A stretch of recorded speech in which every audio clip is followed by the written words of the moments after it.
Hello friends, అందరికీ నమస్కారం. అందరూ ఎలా ఉన్నారు? అబ్బబ్బా! భయంకరంగా వర్షాలు పడుతూ ఉన్నాయి. వెదర్ అంతా చాలా చల్లగా ఉంది. సో, ఇప్పుడు నేను చూపించాను కదా! వీటిని మీ ఊర్లో ఏమంటారు? మేమైతే వెలగ పండ్లు అంటాము.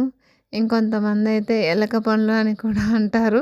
యాక్చువల్‌గా వాటిని ఏమంటారంటే బిల్వ పండు అని అంటారు. నాకైతే చాలా చాలా ఇష్టం.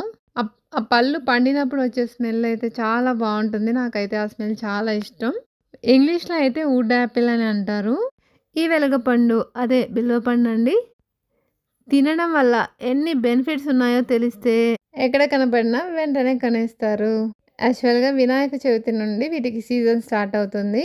నేనైతే ఎప్పుడెప్పుడు వినాయక చవితి వస్తుందా, వెలగపండు తిందామా అని వెయిట్ చేస్తుంటాను. ఈ వెలగపండును ఆయుర్వేద వైద్యంలో రకరకాల ఔషధాలు తయారు చేయడానికి కూడా ఉపయోగిస్తారన్నమాట. విటమిన్ సి ఎక్కువగా ఉంటుంది. మన రోగ నిరోధక శక్తిని పెంచుతుంది. ఈ వెలగపండులో మన శరీరానికి కావాల్సిన పోషక విలువలన్నీ ఉన్నాయన్నమాట. ముఖ్యంగా ఫైబర్ రిచ్, సరిగా అరగటం లేదు, మలబద్ధకం ఇలాంటి సమస్యలన్నింటినీ మనం నయం చేసుకోవచ్చు.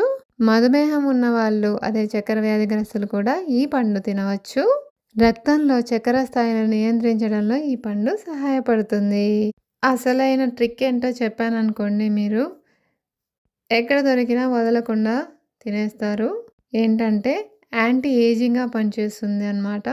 హెయిర్ ఫాల్‌ని తగ్గిస్తుంది, స్కిన్ గ్లో పెంచుతుంది, యూరిన్ ఇన్ఫెక్షన్స్ కూడా తగ్గిస్తుంది. పండు తెచ్చుకున్నామా, ఇలా పగలగొట్టామా, గుజ్జు తీసామా, తాటి బెల్లం వేసామా, కలిపామా,